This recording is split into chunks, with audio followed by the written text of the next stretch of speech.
ఆంధ్రప్రదేశ్లో బీజేపీ ప్రస్తుతం సంక్లిష్ట పరిస్థితిని ఎదుర్కొంటోంది.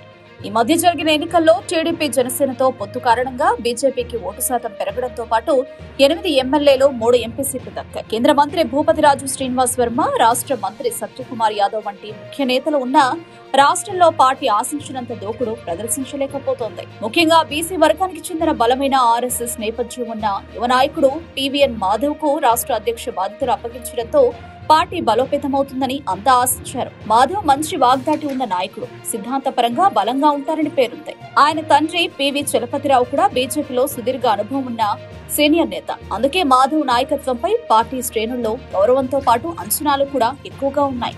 అయితే ఆయన బాధ్యతలు స్వీకరించి నెలలో గడుస్తున్నా పార్టీ కార్యక్రమాలు ఆశించినంత దూకుడుగా ముందుకు సాగడం లేదని విమర్శలు వినిపిస్తున్నాయి. సిద్ధాంతపరమైన కార్యక్రమాలు జరుగుతున్నా బీజేపీని రాజకీయ క్షేత్రంలో బలంగా నిలబెట్టే చర్యలు మాత్రం కొరవడ్డాయని పార్టీ కార్యకర్తలు భావిస్తున్నారు.